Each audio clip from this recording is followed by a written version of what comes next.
What's up, guys? It's Christian back here with another video. Before I get started on what this video actually is, just going to go ahead and say I'm not 100% sure if there will be a podcast this week. There might be, there might not be. I'm not 100% sure yet, but that's not what this video is about. This is my 2019 to 20 SEC basketball prediction / preview. It's 5:58 when I'm recording this. Kansas and Duke are about to kick off or tip off at 6. So, college basketball is pretty much underway. Tennessee's actually about to start too, so I'm kind of trying to hurry up while I do this. Well, it's the first chance I've gotten to do this video today, actually this week. So, basically what I'm gonna do is I'm gonna give my standings predictions 14 through 1, and while I'm doing that, I'm gonna talk a storyline to watch for and a player or players to watch for each team. So that's what I'm gonna do. All right. At the bottom of the SEC, I have Missouri. The reason why I wrote down here is Cuonzo Martin has a lot of unknowns in his third year, and he just has a lot of players that you just don't know. They could be really good for Missouri, but they could be just nothing. And my player to watch for is Jeremiah Tillman, and hopefully he can be a big glass cleaner for them, keep them in possession of the basketball. That's how they're going to stay in games, I think. Number 13 is Vanderbilt, Jerry Stackhouse. I think he needs his first year to find what he has. I think it's a really good hire for Vanderbilt. I think he's going to do big things there, but in year one, I just don't expect much. And players to watch, I said Aaron Nesmith. He was Vanderbilt's only bright spot last year on that team that went winless in the SEC. And Scottie Pippen Jr. also, just because it's Scottie Pippen's son. It's Scottie Pippen Jr. That's literally the only reason I put his name down here. Number 12, I got Texas A&M.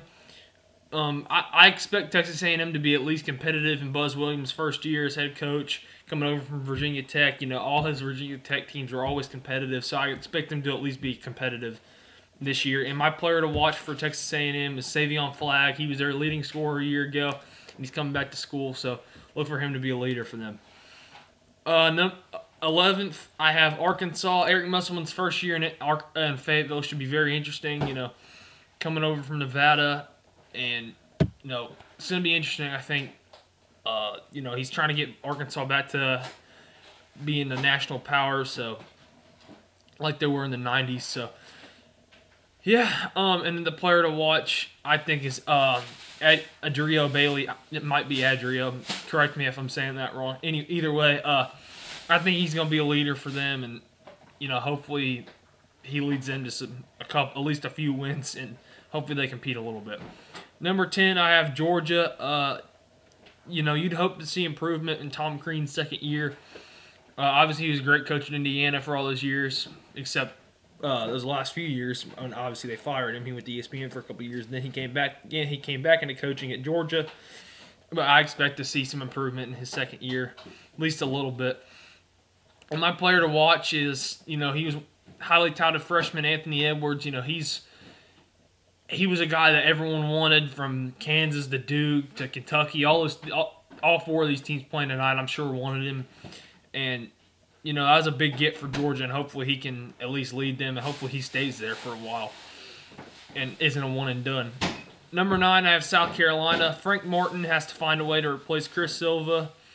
He was probably their best player last year, so he's got to find a way to replace him. And then my player to watch is A.J. Lawson. I think he needs to take a little bit bigger of a step. He's been good for them, but I think he just needs to take a little bit bigger of a step and be a leader for them if they're going to have a chance to compete in the SEC.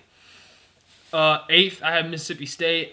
Ben Howland has to find a way to replace Quinndary Weatherspoon. That's a trend with a lot of these teams, is guys you got to replace, and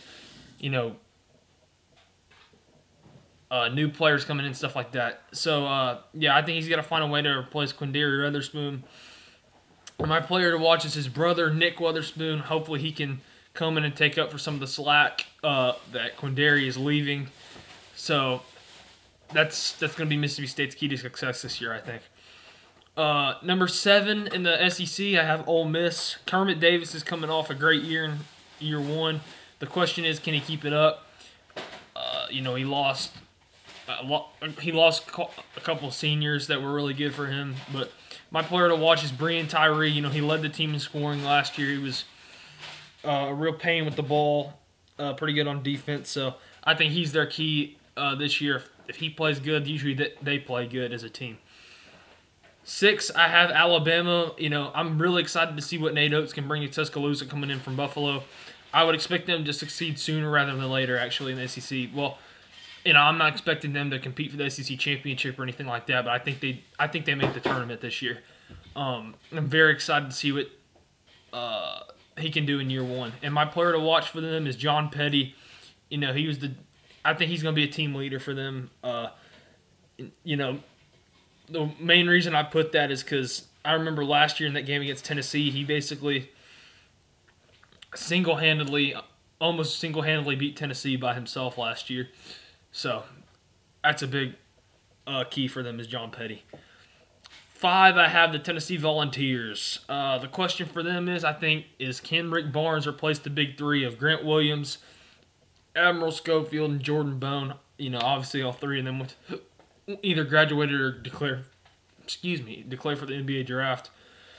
So, you know, Tennessee's got a lot of talent they're trying to replace, but, you know, they got Josiah James coming in as a freshman. I think he's going to play a big role, but my players to watch are what I think is going to be the new big 3 of Lamonte Turner.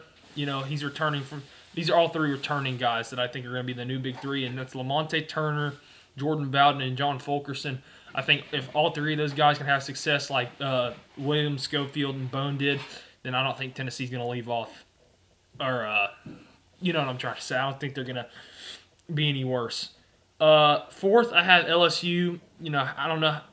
The main question I think is, or storyline is, how can Will Wade replace Tremont Waters and Naz Reid?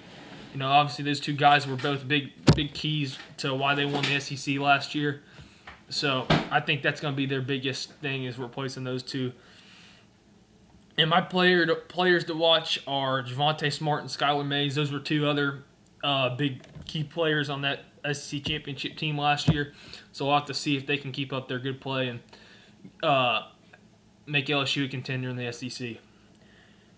Number 3, I have Auburn. Bruce Pearl has to replace his big 3 in Bryce Brown, Chumo Kiki, and Jared Harper. So he's going to find a way to replace them.